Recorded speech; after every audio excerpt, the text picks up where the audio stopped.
오늘 우리가 다 아는 대로 국가적인 경축일이죠. 3.1절. 또 우리는 너무도 감격스럽고 가슴 벅찬 교회 창립주일입니다. 129주년 기념주일. 이 129년 동안의 세월, 일제의 그 잔혹했던 핍박, 그 속에서 또 6.25 전쟁의 그 비참한 잿더미 속에서도 하나님이 우리 교회를 눈동자처럼 지켜주셨습니다. 오직 하나님의 은혜일 뿐입니다. 하나님께서 이끄시고 보호하시고 이곳까지 인도하셨습니다. 우리 모두 한 목소리로 하나님 감사합니다 하면서 크게 박수를 올려드리십시다. 하나님께요. 시작. 하나님 감사합니다.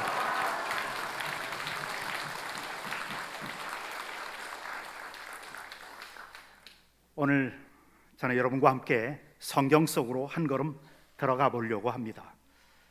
시간을 거슬러 올라가서 바벨론의 포로로 끌려간, 그래서 그발강이라고 하는 절망의 강가에 앉아서 에스겔 선지자가 바라본 그 시선으로 한번 들어가 보려고 합니다.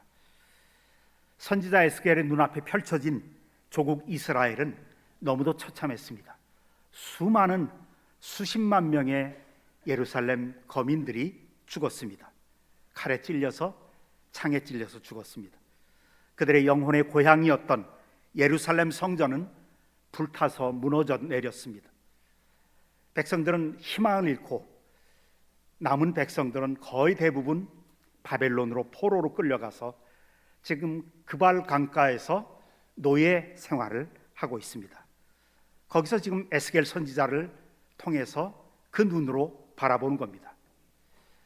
백성들은 희망을 잃었기에 마치 마른 뼈들 같다라고 기록을 합니다.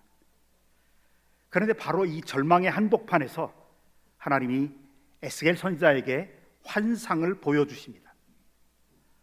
무너지고 처참해진 그 예루살렘 성전, 폐허가 된 줄로 알았던 그 성전 맨 밑에 문지방 밑에서 작은 물줄기 하나가 졸졸 흘러나오는 환상을 보여주시는 겁니다. 발목을 적시던 그 물줄기가 무릎을 적십니다. 그러더니 곧이어서 허리를 적시더니 마침내 사람이 능히 건널 수 없는 거대한 강물로 변해서 광야를 향해 굽이치면서 흘러갑니다. 그러자 놀라운 기적이 일어나죠. 성전에서 흘러나온 이 물이 죽음의 땅이었던 아라비아 광야를 적시면서 사해바다로 흘러들어가요. 소금기 가득해서 어떤 생물도 살 수 없었던 이 사해바다, 죽음의 바다가 이 생명의 물이 흘러들어가는 순간에 펄떡이는 생명의 바다로 되살아나는 겁니다. 그 모습을 오늘 9절에서 이렇게 묘사하죠. 이 강물이 이르는 곳마다 번성하는 모든 생물이 살고 또 고기가 힘이 많으리니 이 물이 흘러들어가므로 바닷물이 되살아나겠고 이 강이 이르는 각처에 모든 것이 살 것이며. 그래요. 성전에서 흘러나오는 조그마한 물줄기가 강물이 돼서 이 생명의 강물이 140여 년 전에 어둠과 가난과 절망 가운데 죽어가던 이 조선 땅에도 흘러 들어왔습니다. 복음을 실은 배가 인천 제물포항에 도착한 직후 선교사님들이 이 땅에 발을 내디뎠을 때 그들은 성전에서 흘러나온 강물, 그 생명의 복음을 들고 온 것입니다. 오늘 저는 이 복음의 강물이 선교사들을 통해서 흘러들어온 이 복음의 강물이 교회를 통해서 어떻게 우리 민족의 어둠을 걷어내고 생명을 살렸는지를 역사적이고 객관적인 몇 가지 사실을 근거해서 말씀드리려고 합니다. 이 생명의 강물이었던 복음의 물이 제일 먼저 이름 없이 짓밟혔던 이 땅의 조선시대의 여성들을 살려냈습니다. 1885년도 조선 땅을 처음 밟은 서양 선교사들의 눈에 비친 한국 여성들의, 조선시대 여성들의 삶, 처참함 그 자체였습니다. 언더우드 선교사 부인 선교사님의 일기와 선교 편지에 이렇게 적혀 있습니다. 조선의 여성들은 짐승처럼 노동에 시달리고 차별받고 25살만 되어도 가난과 근심에 찌들어서 얼굴에는 눈물과 한숨이 가득한 할머니 같았다 그래요.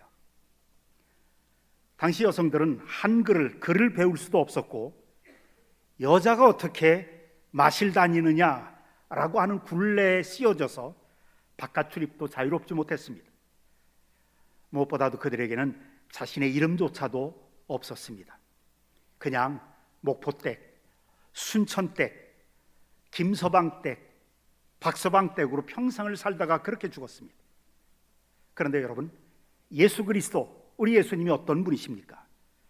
12년 동안을 혈루증을 앓으면서 사람들 틈에 끼어서 부정하다고 천대받고 짓밟혔던, 손가락질만 받던 한 이름 없는 여인이 예수님의 옷자락을 만졌을 때 주님은 걸음을 멈추시고 그 여인을 바라보면서 이렇게 말씀하시죠. 내 딸아, 네 믿음이 너를 구원하였으니 평안히 가라. 내 병에서 놓여 건강할지어다. 내 딸아 부르는 그 순간 이 저주받아서 부정했던 혈루증 여인은 하나님의 존귀한 딸로 다시 태어났던 것입니다. 이 예수님의 심장이, 이 십자가의 복음이 교회를 통해서 우리 조선의 여성들에게 흘러 들어간 것입니다. 교회가 가장 먼저 이 땅에 버림받은 여성들을 위해서 학교를 세우죠. 서울의 이화학당, 그리고 물론 우리가 알듯이 목포 땅에는 정명여학교가 세워졌습니다. 글을 몰라서 평생 어둠 속에 갇혀 살던 여성들에게 우리 글을 가르치고 성경을 읽게 했습니다. 그런데 가장 혁명적인 변화는 매 주일날 아침마다 일어났습니다. 여자가 감히 남자와 나란히 걸을 수 없었던 그 시절에 교회에서는 부부는 반드시 깨끗한 옷을 입고 한 상에서 부부가 밥을 먹은 뒤에 함께 나란히 교회에 걸어 나와서 예배를 드리라고 계속해서 가르쳤습니다.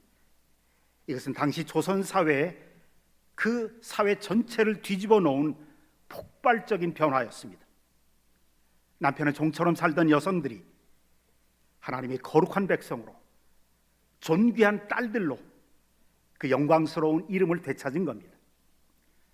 교회가 들어가는 곳마다 여성들이 살아났고 가정이 살아났습니다. 이 나라 인구의 절반이나 되는 여성들이 잠에서 깨어나서 위대한 역사를 쓰기 시작하죠.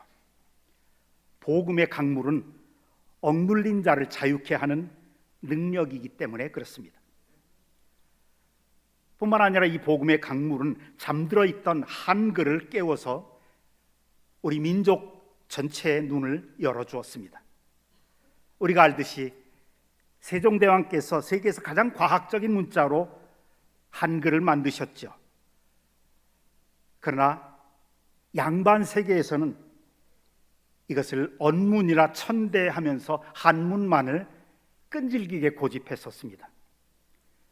엎친 데 덮친 격으로 세종대왕께서 서거하시고 죽자 그해 가을에 한글 반포를 담당했던 언문청이 폐지됩니다. 그리고 그 귀중한 우리 한글은 천민들이나 쓰는, 아녀자들이나 쓰는 천한글로 버림받았습니다. 이렇게 버려진 우리의 글을 다시 되찾아온 것은 온 국민의 언어로 부활시킨 사람들이 누구였냐면 선교사들이었습니다. 한국 교회 지도자들이었습니다. 존 로스 목사님이라고 하는 미국의 선교사가 중국 만주로 선교하러 갔을 때 그 선교사를 만나서 변화된 사람 한국 청년들과 함께 존 로스 목사님은 한글로 성경 누가복음을 번역했습니다. 선교사들이 들어오기 훨씬 전부터 이 누가복음 한글판이 우리나라의 권서인, 매서인이라고 하는 사람들에 의해서 우리나라에 전달되었었죠. 그리고 선교사들에 의해서 교회가 세워지는 곳마다 소학교를 세웁니다. 그리고 그곳에서 한글을 가르쳤죠. 그 당시 초창기의 선교사들은 전부 장로교이기 때문에 1908년도까지 전국에 장로교회가 897개가 교회가 세워졌습니다. 그 중에 897개의 교회 중에서 542개의 교회 안에 소학교, 초등학교를 세웠습니다. 소학교를 세울 형편이 못된 교회들은 밤마다 예배당에서 야학을 열어서 글을 모르던 농부들, 낯 놓고 기억자도 모르던 그 사람들에게 한글을 깨우쳐서 성경을 읽게 했습니다. 성경을 읽고 복음의 말씀이 들어가자 미신이 타파되기 시작했고요. 도박에 찌들렸던 한국 젊은 사람들이 도박을 멀리하기 시작합니다. 선교사들의 강력한 선포에 의해서 크리스찬은 술을 마시면 안 된다라고 하는 한국 특유의 전통이 세워지면서 술에 찌들려 살던 조선의 청년들은 나라와 민족을 위해서 기도하며 적극적인 성품으로 변화되기 시작합니다. 기독교 단체인 YMCA, YWCA에 의해서 젊은이들에게 서양 축구와 야구가 소개되고 그때부터 우리나라의 축구와 야구가 시작됩니다. 기록에 의하면 1885년 선교사들이 들어온 그 이듬해부터 곧바로 서울에 배재학교, 경신학교, 이화여자대학을 세웠죠. 1904년도에는 미국 선교사 부인들이 이곳의 목포에 정명여학교를 세워서 최초로 세워요. 그리고 여성 고등교육에 박차를 가합니다. 계속해서 여성들을 위한 중학교, 고등학교, 대학을 세워나갔던 것이 교회였습니다. 지금 그 결과를 보면 통계에 의하면 전 세계에서 여자 대학교가 제일 많은 나라가 한국입니다. 해방 후에 한국교회는 계속해서 중고등학교, 대학교들을 물밀듯이 세웁니다. 우리 교단에서도 전국 여전도회 연합회에서 돈을 모아서 세운 대학이 있죠. 서울여자대학교.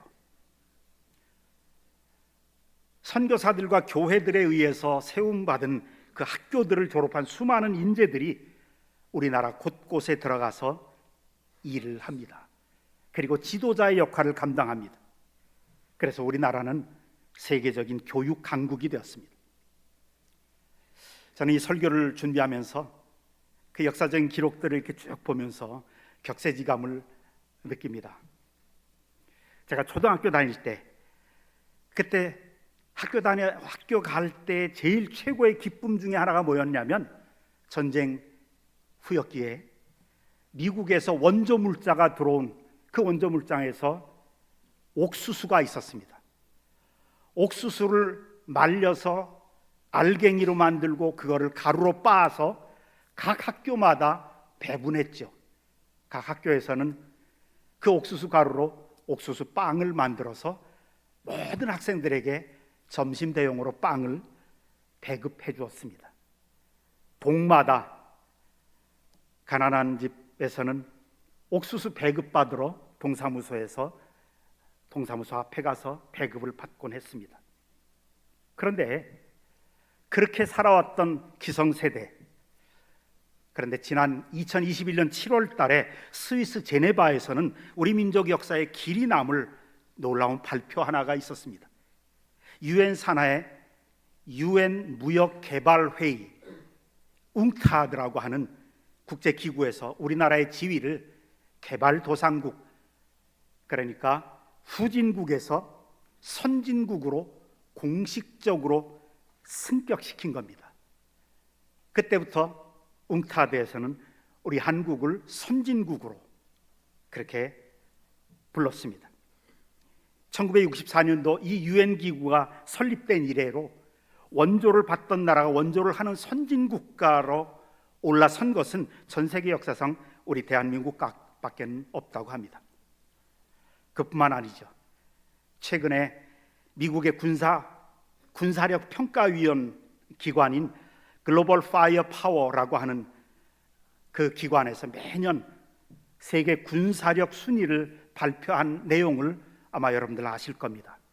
우리나라가 영국과 프랑스를 제치고 세계 5위의 군사 강국으로 평가됩니다.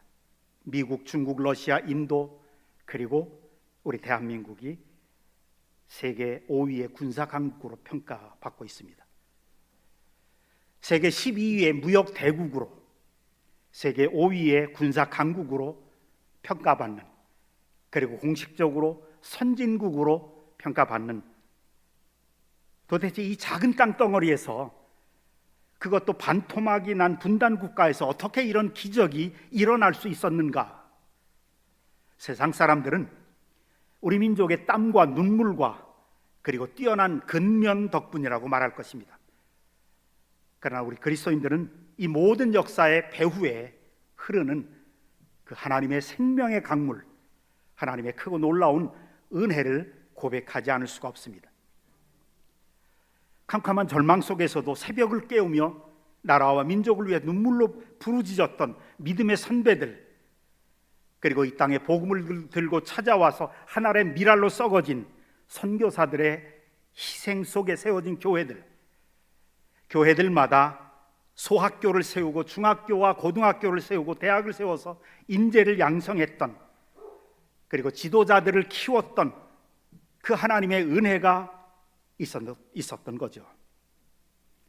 서양에서는 기차가 다니고 전기가 들어오고 비행기가 나를 때 서당에 앉아서 한문만 외우던 이 땅의 청년들에게 지리와 역사와 수학과 영어와 의학과 과학을, 그리고 가장 위대한 진리인 성경을 가르쳤습니다.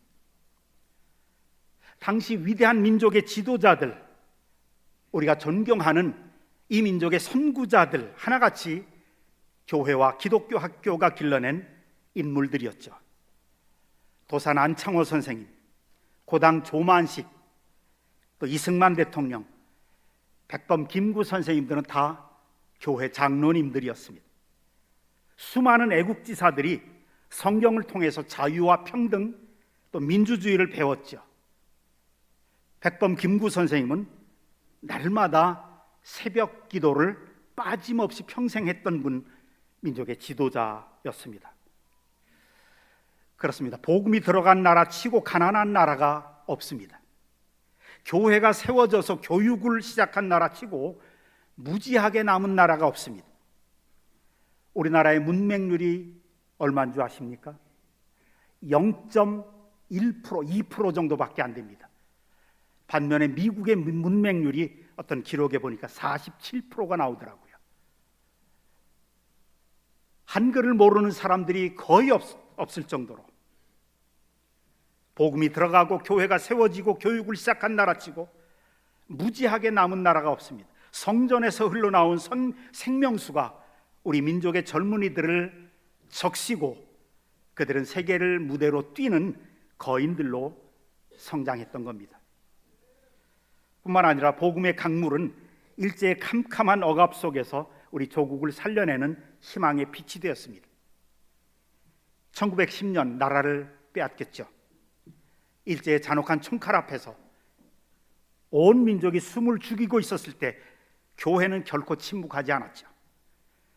우리가 다 아는 대로 1919년 3.1 운동, 만세 운동이 일어났을 때 그 독립선언서 낭독했을 그 독립선언서에 서명한 민족 대표 33명 중에서 16분이 기독교인이었습니다. 목사님들, 장로님들이었습니다. 근데 이게 얼마나 놀라운 일이냐면 당시 전체 인구의 2%도 채 안 됐던 것이 기독교 인구였거든요. 일본의 총칼 앞에서도 가장 먼저 태극기를 들고 피 흘리며 거리에 나섰던 사람들, 가까이 목포 땅에서도 이건 역사에 기록되어 있는 것을 제가 옮기는 겁니다. 양동제일교회, 정명여고, 영흥학교를 중심으로 독립만세를 뜨겁게 외쳤죠. 우리 교회 당회장이셨던 이경필 목사님, 박연세 목사님, 우리 교회 장로님이셨던 곽우영 장로님, 그리고 수많은 집사님들은 특별히 정명여고 인쇄실에 들어가서 가리방이라고 그러죠. 철필로 독립선언 만세선언, 그 모든 글들을 철필로 긁으면서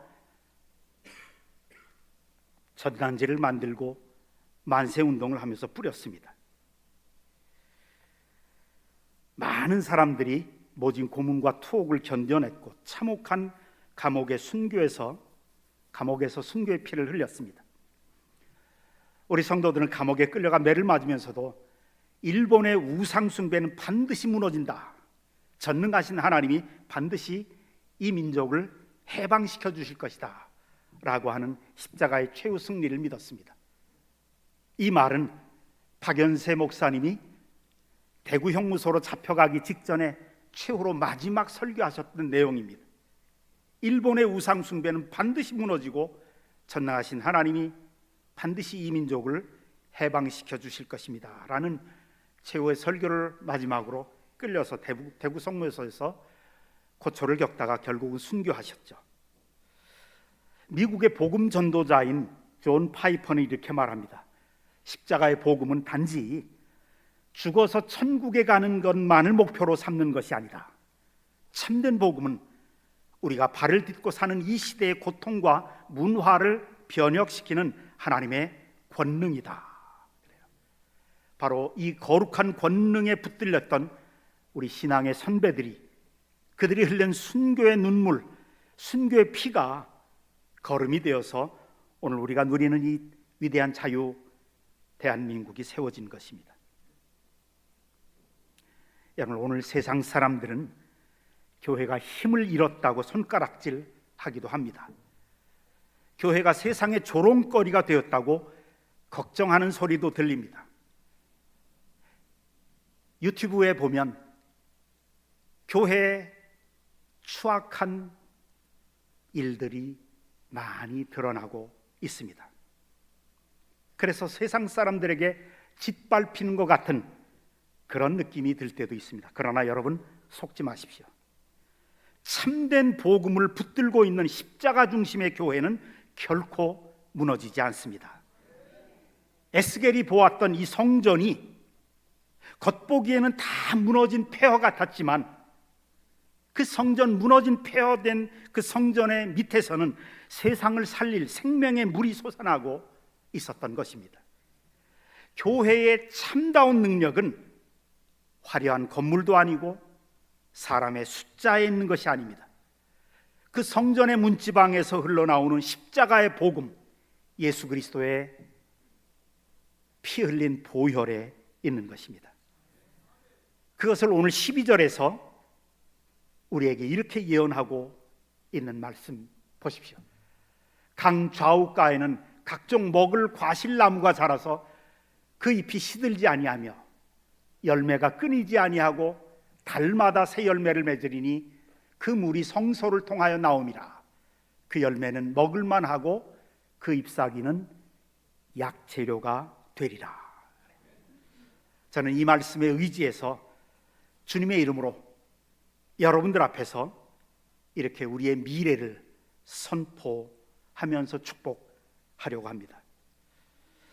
여러분들이 밟고 지나가는 삶의 자리마다 죽었던 영혼이 살아나는 역사가 일어날 것입니다.